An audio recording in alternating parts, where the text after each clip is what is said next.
Megan Thee Stallion is facing a lawsuit by a former cameraman.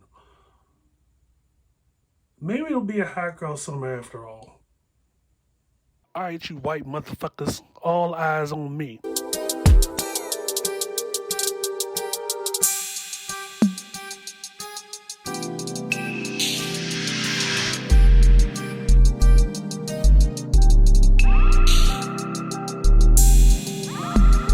This is the I Refuse podcast. This is Mr. Fox, the I Refuse podcast. I almost made it 2 weeks. Minding my African American business. But your faves just keep sucking me back in. So, if you've been asleep, living under a rock, living in Amish country without internet, a phone, running water, it is hot girl season again. Megan Thee Stallion is currently facing a lawsuit of some kind. It looks like a civil lawsuit, not a criminal one. There is a difference between the two. By a man that was her cameraman, personal cameraman, I believe, back in June of 2022. Emilio Garcia has filed a lawsuit against Meg the individual, Megan Patty, Rock Nation, Hot Girl Touring, Meg Thee Stallion Entertainment, and Does 1 through 10. Now, when you see that last phrase, Does 1 through 10, that's a placeholder that will be amended later with names, up to 10 names that weren't initially captured when the lawsuit was filed. So there are 2 allegations from this lawsuit that's explicitly outlined in the filing. One is a violation of Fair Employment and Housing Act. 2, the second one is wage and hour violations. The fee-high violations goes on to be that while Emilio was on tour with Megan in June of 2022, Megan, Emilio, and 3 other women were in an SUV when Meg allegedly, with one of the other women, began engaging in an act. Emilio claims, according to the filing, he could not get out of the car given that it was in motion and he was in a foreign country. Emilio claims that he was embarrassed and offended. The next day, Megan asked him if he was in the car. He said he was. I found that part odd. At which point, Megan told him not to discuss what he saw. He also claims that Meg directed fat-shaming comments toward him, telling him to spit out his food and he don't need to be eaten. Emilio relayed his desire to quit over pay to one of her makeup artists. Later on, Meg FaceTimed him. He alleged that she was drunk during his FaceTime after finding out from the makeup artist. There was a discussion about frustrations of pay, and they came to an agreement of some sort. Despite that, Emilio remained on the schedule to work the following Friday. However, the night before that particular Friday, Rock Nation informed Emilio that his services were no longer needed. Now, addressing the wage and hour violation, he was classified as an independent contractor when he claimed he should have been filed as an employee or hired as an employee. There's a few distinctions between the two, an independent contractor and an employee. When you are an employee, you get rest and lunch breaks and overtime pay, whereas when you are a contractor, you don't. In 2019, the governor of California signed a gig workers law that says when you hire someone, they are instantly classified as an employee, unless they can meet three qualifications. If they meet these three qualifications, they're classified as an independent contractor. They tell you what hours they work. They can work with multiple parties, therefore earn multiple sources of income. And you don't micromanage their job since you don't know how to do their job. Emilio's saying he was classified as an independent contractor when the reality was he was worked as an employee. Since the work he was doing was under the sole control and direction of Megan, as well as his work environment was under her complete direction and control, he was also making calls and performing other tasks under her direction on multiple occasions. He's claiming that Meg instructed him not to consort with other clients. Emilio alleges in the lawsuit that because of this classification, he was denied meal and rest breaks, and if he did not, he was not paid, and he was denied medical coverage. Let's see. Some of the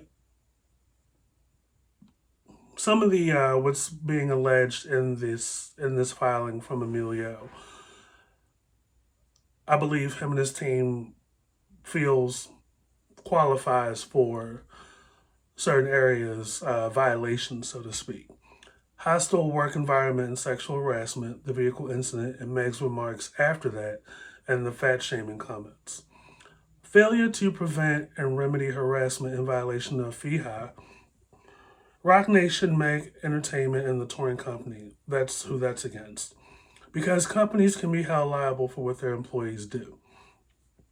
3 to 9 are listed as label code violations. Specifically, essentially around the misclassification as a contractor. Megan's team statement is, this employment claim is for money, with no sexual harassment claim filed with salacious accusations to attempt to embarrass her. Hey, there is no sexual harassment alleged in the filing, so that part confused me. So here's where I'm at with it. This is Miss Foxy RFE's podcast. This is where I come in.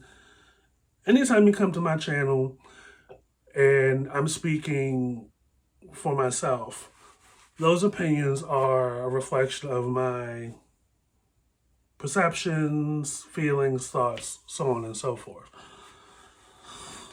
This climate of regular people filing civil lawsuits or whatever, making allegations to out people's personal tastes, how they roll personally, is tacky as hell. When it came to the backup dancers with the Lizzo situation, the whole banana thing, but using it as the sole basis for claiming harassment or claiming something sexual in nature directly from the artist, very, very tacky. When you get to the point where you want to claim a personal violation or claim harassment or claim something sexual in nature, the burden of proof is on you to prove that that has happened. And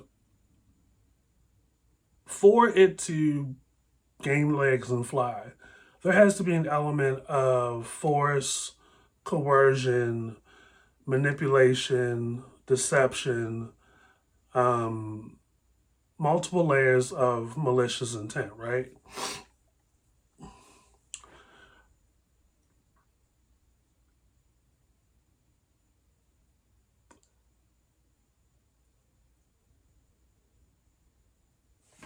If me, Mr. Fox, again, my opinion, if I was on tour with an artist, and my sole job was to be the cameraman.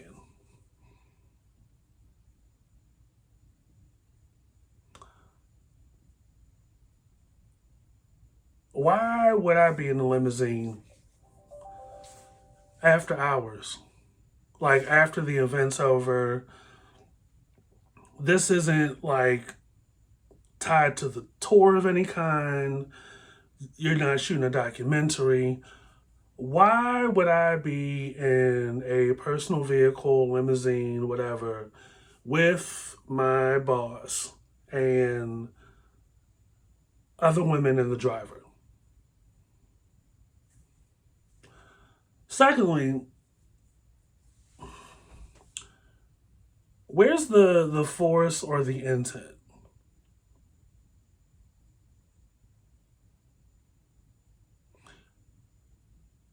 Where is the parts of where's the part in the narrative that you are asking the driver, coming up with a reason to get out? I gotta pee. I gotta, do this, do that, do this, do that. When you really just want to get out the car and go on about your day. You have a choice. Everybody has a choice. I'm just not with you using, Megan's exploits with other women to support or give, I guess, credence to your lawsuit. And personally, if it were me and I was in the car with anybody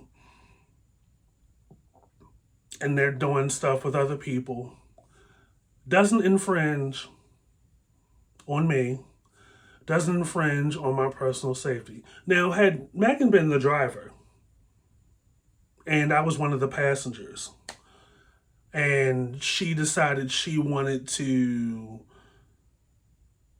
lick the cat of another female passenger while driving, then we have an issue.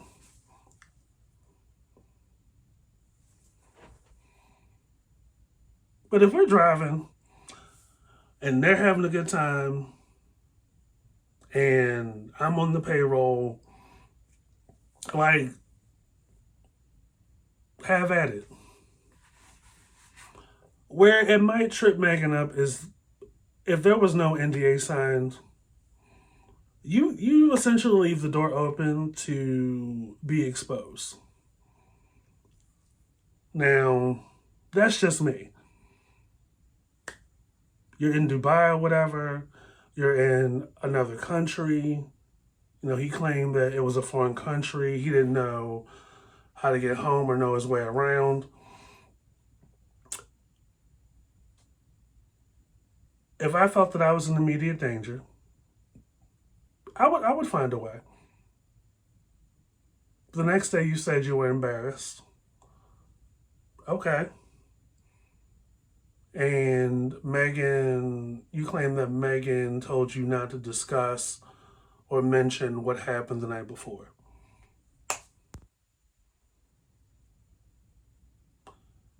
But you probably told other people. I'm assuming. Which is lame boy shit, right? Very, very lame. Like I said, that part about what happened in the car and putting that in the filing of the lawsuit, very, very tacky. I go for a lot of things, but I do not go up for bitch assness. Like, for it to be, in my eyes, a violation of you, this the kissing she's doing with other people over here,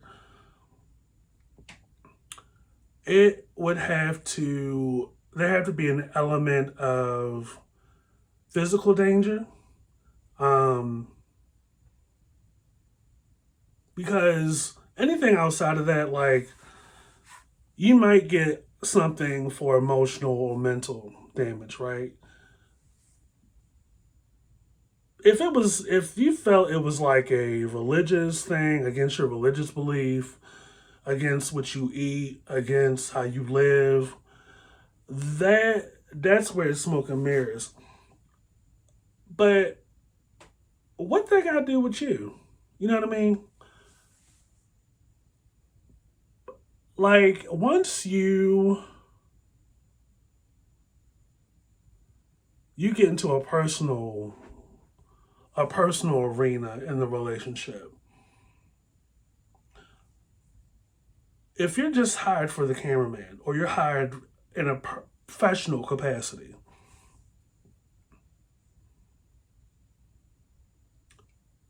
it ultimately would be on you to keep that boundary. Like I said, everybody has a choice.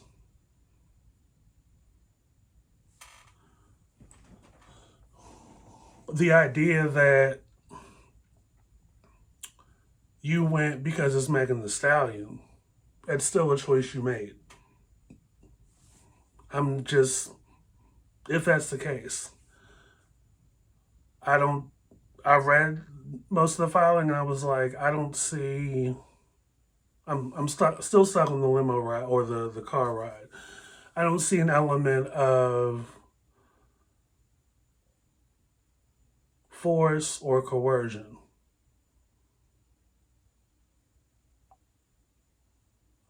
Like, it's definitely a reality that a person wants, like any person, it's human nature, wants to be part of what the star got going on. Me, I'm like, that's, even I would probably want to be a part of whatever they got going on from a visual perspective. But I also know that after a flight to the east part of the world, you won't have me out late. So I'm just not. It's just not wrapped. The curling. It's not curling all the way around for me when it comes to the limo part. And I still stand 10 toes down that it was tacky as hell for him to throw her personal shit into the narrative and the filing. And you run your mouth.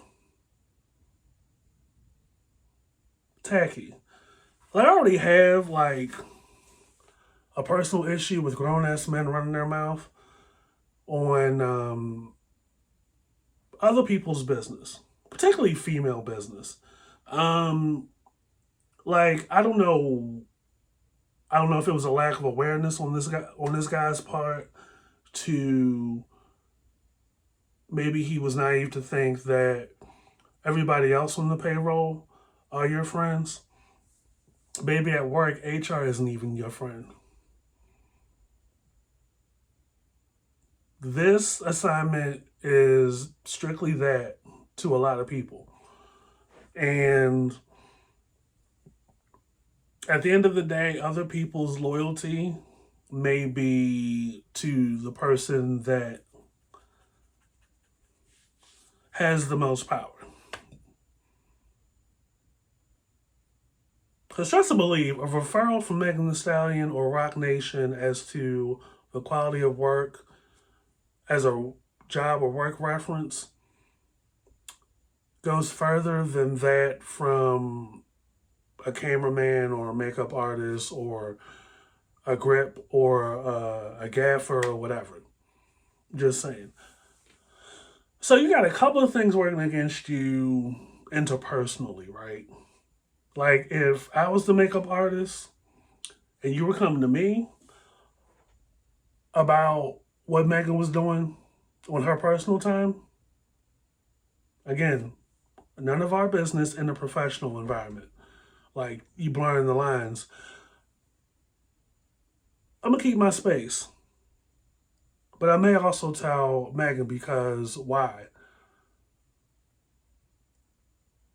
So clearly the FaceTime call was an indication that she found out from the makeup artist. Um, just the fact that you didn't use the proper channels. Because I'm sure there are a few people between you and Megan, an agent, a manager. You have people that brought you on. You probably should have went to them first. Or, the people you signed the contract with.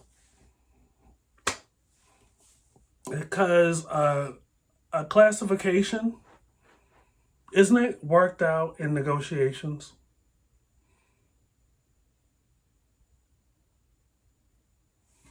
Like, people trip me out when they sign stuff or go along with stuff, get from A through Z, through the entire thing, and then come back later and be like, yeah, that wasn't cool. That wasn't cool. Like, employee classification. Now, this part is where he may have some legs. Even though the other side could possibly argue in the contracts, and that'll probably just muddle the waters. But like I said earlier, there's definitely a few differences between the two. And if the misclassification qualifies or is in violation of the 2019 law that the governor of LA or the governor of California has signed, that may be a problem. If Rock Nation is based out of California. See, that's the other thing. You gotta, there has to be a trail somewhere. Because Rock Nation, I believe, is international. So it's like, which office, satellite, what we got going on. So it could be a uphill battle. I don't I don't know, man. Like, you went through the job. You were let go. I would say probably in 2022, 2023, probably. This doesn't sound like it was a long time.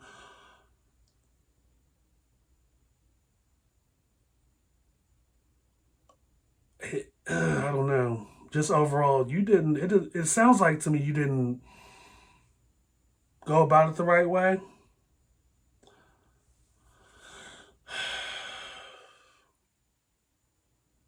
Like, nobody likes a blabbermouth. You got to use the chain of command. You got to go about things the right way. Like, I don't know. I don't know, man. It definitely does. There are bits and pieces of this that does sound like a money grab. At the end of the day, that's probably going to be held up in some kind of California state court, a lower level court, if they decide to take it. I hope it activates the other Megan we love over here at the IFU's podcast, the the investigative reporter that was outside of the courthouse just about every day of the Tory Lanez court trial, and just feeding the children via the Bird app. I hope this activates her. If it before it gathers steam, if it does at all, I don't think it'll get to a point where all the news channels will be outside the courthouse because it's just giving tacky and violation of like G code. It's an interpersonal beef. Um, the one solid thing is still kind of debatable, which is the labor and wage stuff. Um, like I don't know. So Megan, it definitely looks like it's going to be a hot girl summer in a different way for you. Um, hopefully this inspires people. Between this and the Lizzo thing, hopefully it inspires artists to be a little bit more careful as to who they hire. You know, not everybody is couth to the ways, um, not not justifying the, I guess, the environment. Um, but like I said, nobody forced you to go into that environment. It's some people are just not of the ways of professionalism. And professionalism goes way beyond, you know, just doing your job and being on time. Like you have to be professional in how you communicate. There is a little bit of it that requires playing the politics, um, but not to the point of like sacrificing your integrity. Like for you to be blabbing personal stuff or talking about what happened on the night out the night before to other professionals, it's like, dang, we can't invite y'all nowhere.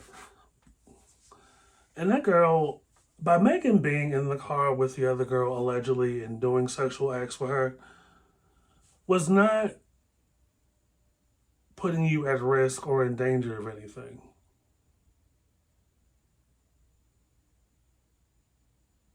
And again, nobody forced you.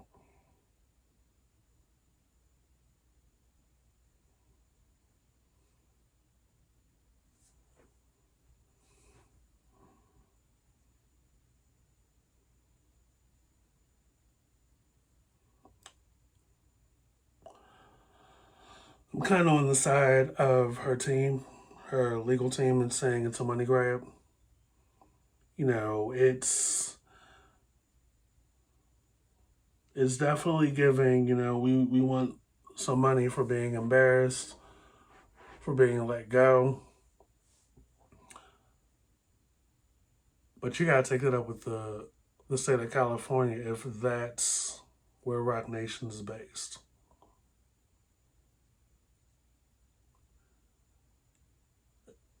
If there's a couple of LLCs involved,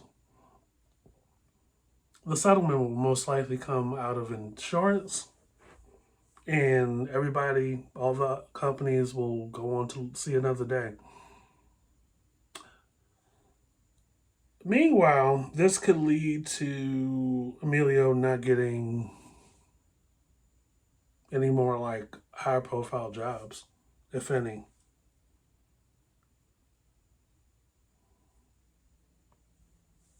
I mean, it definitely, the water goes both ways, runs both ways, to where while companies and institutions and stuff want to give you this orientation to make you feel empowered about filing grievances and stuff, that's not to say that there isn't a difference in the environment and treatment after you file or after, you know, it comes out what you're saying.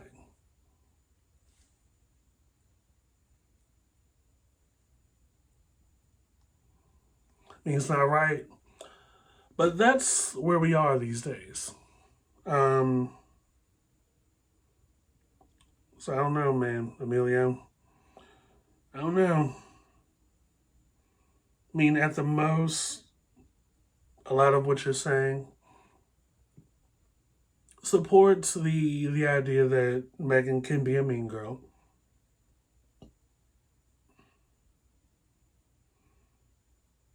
But being a mean girl is not illegal.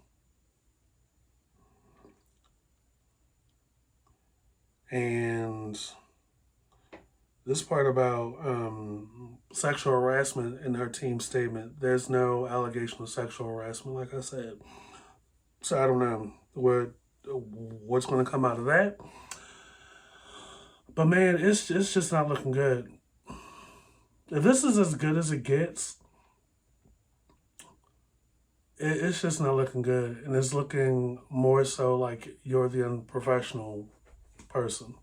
The more I think about it and sit here and talk to y'all about it, so we'll see. In the meantime, between time, we're gonna move on to other stuff.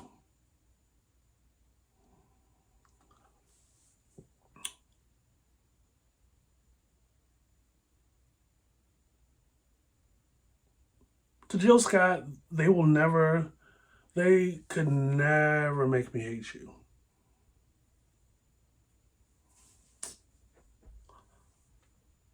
In this African American household, you are not canceled.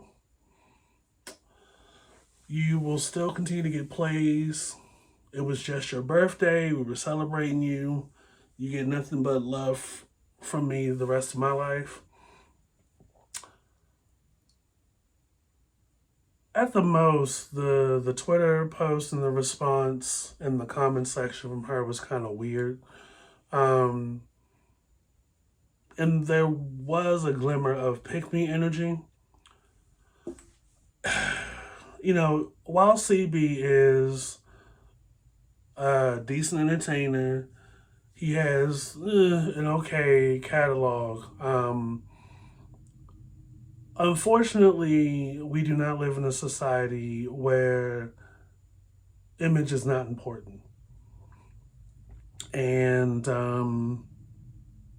you know, a lot of us while a lot of us continue to still hold the Rihanna fight over his head, and we look back to that, you know, as to why public opinion is not in his favor, CB has continued to, since then, just show just that he hasn't learned or evolved, which is probably the most important component about being an artist and being a public figure. Like, to still have tantrums in your mid to late 30s. Like, it wasn't that long ago that he allegedly got into it with Usher at the skating rink.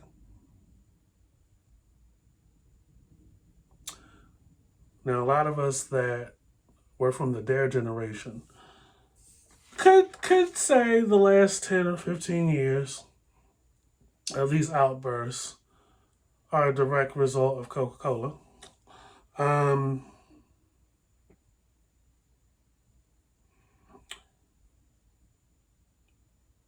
But you know,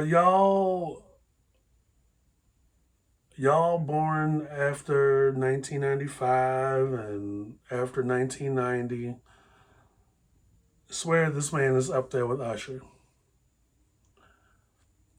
And I'm willing to bet that Jill Scott just kind of gets caught up in what a lot of black women get caught up in: the look, the bad boy image, and cute. But those of us that have been outside for a while and have been Dare kids, you know, we're the Dare kid generation, we'll pass. We'll pass. And, you know, around that same time, lived and grew up in the same universe as Michael Jackson, Janet Jackson, Tina Turner, all those folks. We're good on the music too. Like we're not that impressed. Like we still have Usher out here doing the damn thing.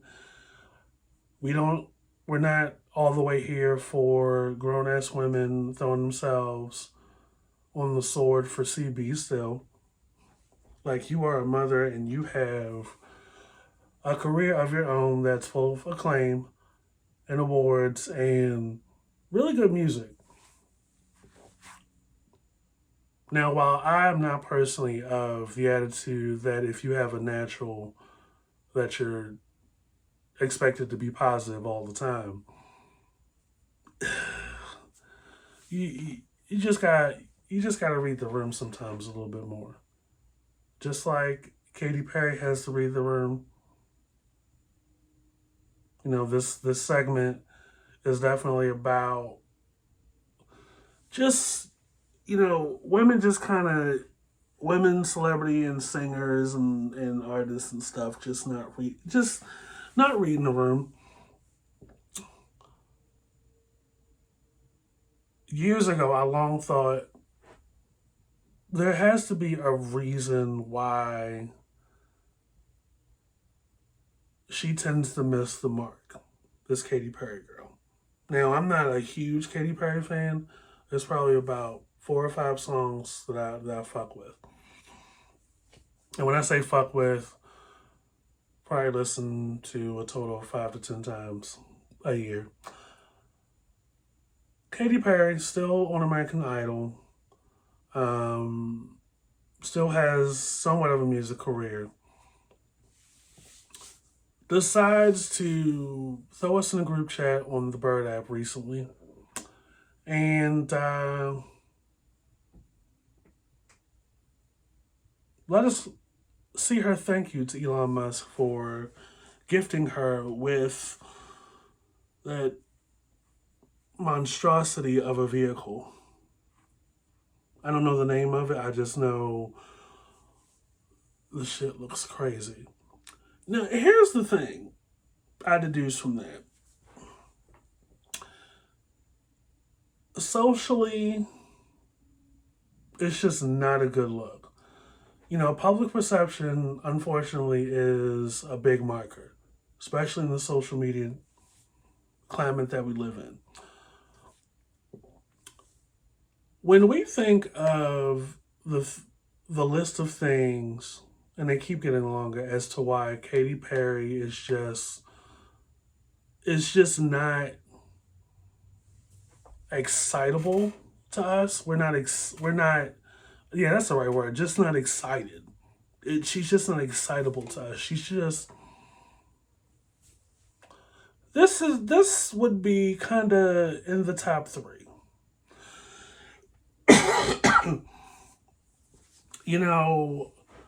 We're not too heavy. We don't lean too heavy or go up for that individual. Especially those of us with a business degree, a master's degree, a pulse and a decent credit score. Because it's clear that this man is more so an investor than, a visionary of some kind, or, a very intellectual, creative kind of person. You hire the right people to do the work, the engineers and stuff, which maybe it's all in some good stuff. Still on the fence about the Tesla. I was behind a Tesla recently, and every time I'm around the Tesla, it just looks like the person doesn't know how to drive. And I'm not sure if that's the driver's fault or the car's fault. But nonetheless, I'm getting out the way. But we have this monstrosity. And when you factor that into, nobody's looking at Idol as a credible source of pushing out pop stars. Because When's the last time an album came out from a person that was either on Idol or one Idol, like placed on the charts? It's so saturated right now in the industry that we don't really care. So for this lady to go out of her way to thank Elon for this monstrosity of a car, it's like, girl, you should have kept this a draft. And I'm not even one of the fans of the consumers that's of the attitude, the mindset that they have to have some kind of responsibility to us from a social standpoint. But we are so uninterested. We're so uninterested. It is very much giving, I do all this for the money. And I'm not doing this for the music. I'm not doing this to excite people. I'm not doing this for the art. I mean, live how do what you do. Raving. This tweet ain't hitting. It's not hitting. And, the political climate, so to speak, the way it's been the last couple of years, a lot of us are making a direct connection from the Republicans and the maggots to the shit that comes out of people's mouths, the reverence that they have for those kind of people that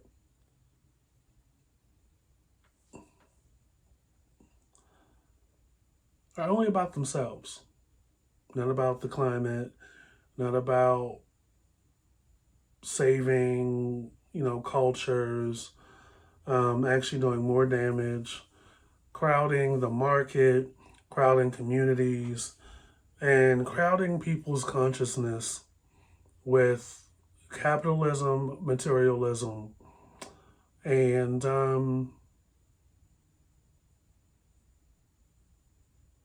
ugly opulence. Just because you have the money doesn't mean you gotta spend it on shit like that. But if Catherine likes it, I love it. I don't. What an exhausting week, and it's only been 4 days. It's the middle of the week, and I am exhausted. I'm exhausted. Dang, what else would I like to talk about?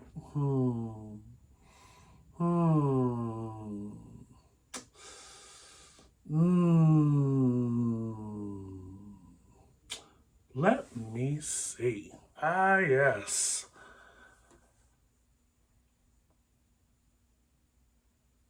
Amanda Seals, they can never make me hate you. It is unfortunate when we get to a place, especially now, with the media dropping little morsels here and there, and we all just come together collectively and throw ourselves on the sword to share with the rest of the world our bias, dislike for another Black person that we don't know and don't know us. Perspectives or opinions fueled and based off of the opinions of other folks. While there are some of us that dislike and like Amanda Seales, some people say both. I will never take away from Amanda Seales all the work she's done with her activism. She's very intelligent. She may say some stuff that you don't agree with, but at the end of the day, there's truth and credence to it. You may not like the delivery. Unfortunately, we are a society that wants the truth but can't handle honesty or vulnerability.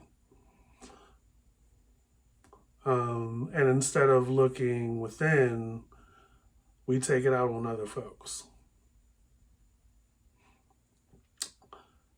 Amanda Seales stopped by Club Shay Shay, and for what I don't understand, but hey, take the moment, because this isn't too far removed from when she was out here saying she doesn't feel embraced or welcomed in, I guess, entertainment, black entertainment, and industry spaces. And of course, a lot of us out here that are not in those spaces had our theories as to why. Sometimes a strong presence can be off-putting, but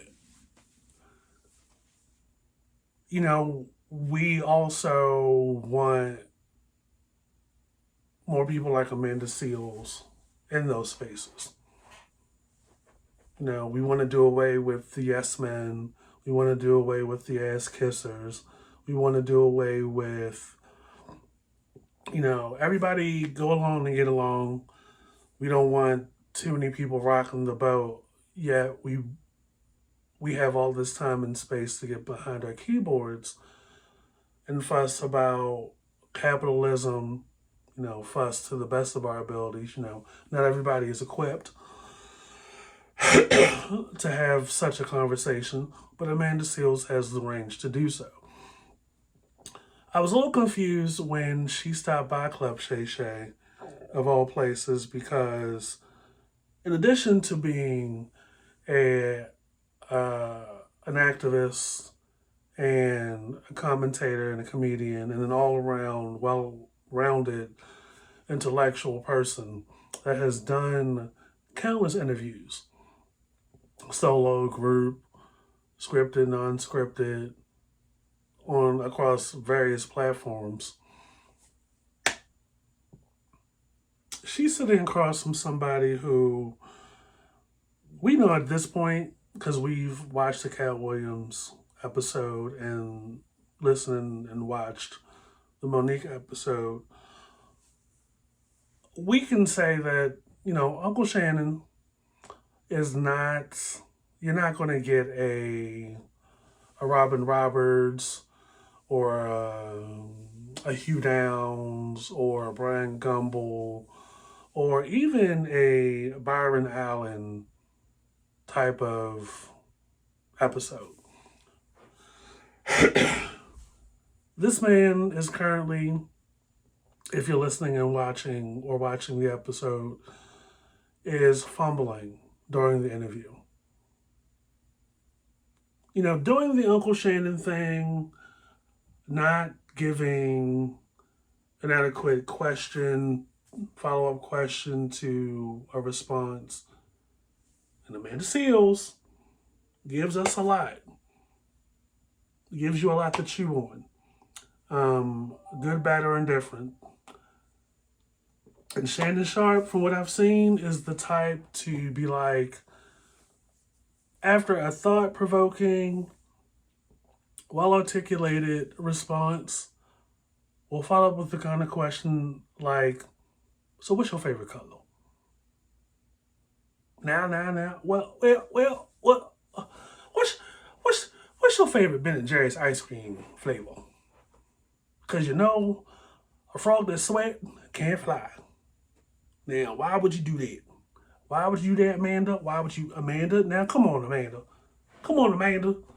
Family Feud. I love you on Family Feud.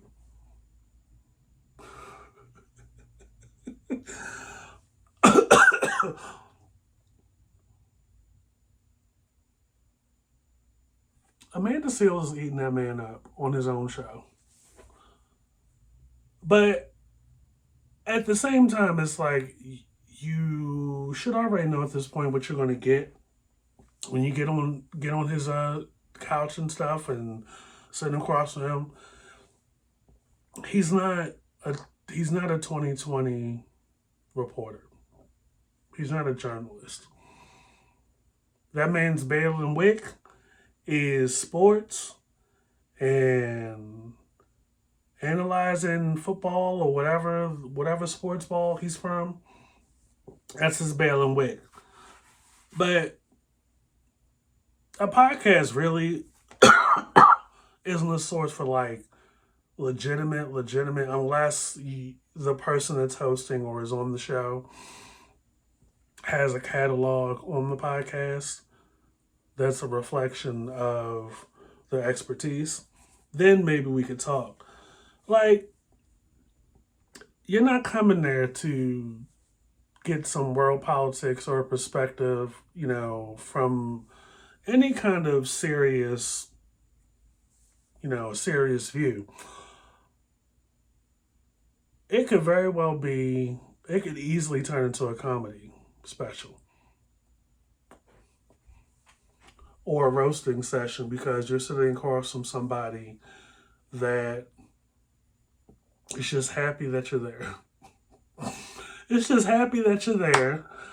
And those of us who are listening are having a good kiki about it. Because Amanda doesn't fake. Amanda Seales does not pull any shorts, does not take any jacks, has no cut cards. And she's funny too. So what you may take a second or third thought about, she said like 10 minutes ago. She's eating that man up on his own show. And we are laughing our asses off right now about it. They can never make me hate you, Amanda Seales. They can never make me hate you, Jill Scott. They can never make me hate you, Meg the Stallion. They can never make me hate any black woman, really. They can never make me hate you, Lizzo. They can never make me hate you, SZA. They can never make me hate you, Beyonce. They can never make me hate you, Azalea Banks. They can never make me hate you, Kehlani. They can never make me hate you, Chrisette Michelle. The theme I want you to know through this episode is looking back on every bandwagon that you've possibly got on to go against or opine or be part of the grain to hate on a celebrity because they performed at a political convention. Y'all have all this energy and vitriol, whether it's for allegiance as part of some fandom of another rapper, to go against anything that the other party has coming out of their existence. I have a question. Looking back, does it ever hit you that, damn, that was stupid as hell? Because all the hate that we have for like Chrisette Michelle, well, all the hate that y'all have for Chrisette Michelle, she was still getting spins and plays in this house. Well, performing at one of the conventions for that man, y'all didn't have any of that for some other folks out here. And they continue with way worse.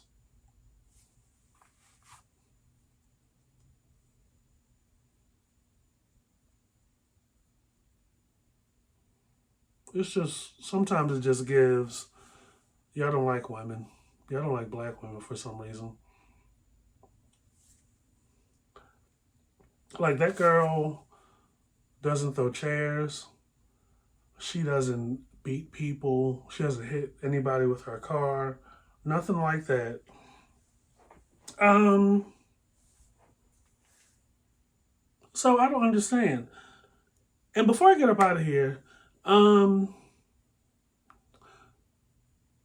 round of applause. Brandy's finally getting her star in the Hollywood Walk of Fame.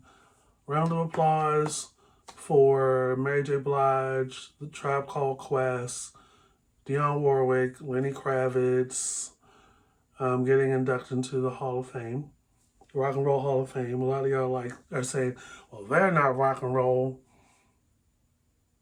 Baby, most of the shit you listen to, or you've listened to your entire life, came from black people.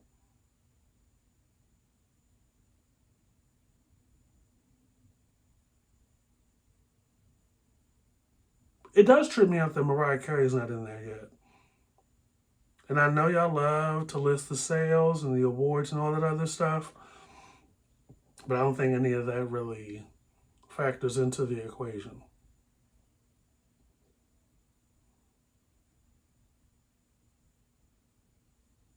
I know the collective and convenient musical Puritans of the world like to throw gasoline on themselves and set themselves on fire about the credibility and the merit of black artists, particularly black female artists.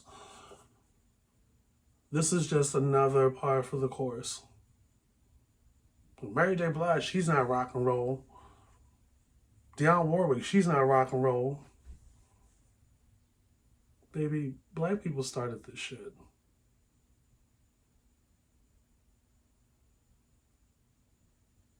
Just say that you don't like black music. Just say that. Just say that. Just start with the man in the mirror. Be like, you know, this hip hop, rap shit, R&B stuff is not rock and roll. But y'all was pretty mum when that man with the pompadour back in the day was jacking black artists by way of his cowboy hat wearing manager. Y'all are pretty mum about that movie based on his dating relationship, marriage, overall relationship with a woman that he was getting down and busy with when she was 14 years old. But yes, let's throw ourselves out the window over the fact that Mary J. Blige, Dionne Warwick, Lenny Kravitz, Tribe Called Quest are being inducted into the Rock and Roll Hall of Fame. Let's do that.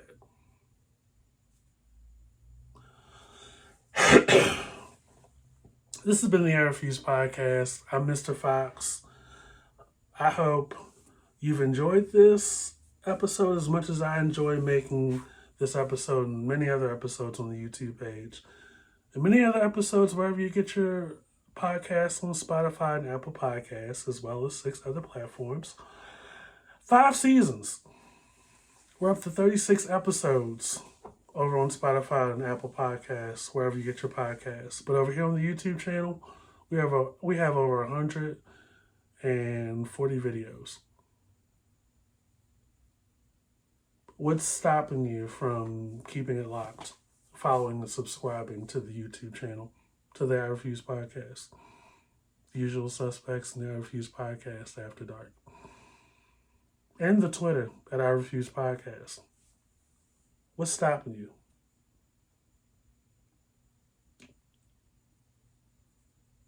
Peace. Fendi, like the bag.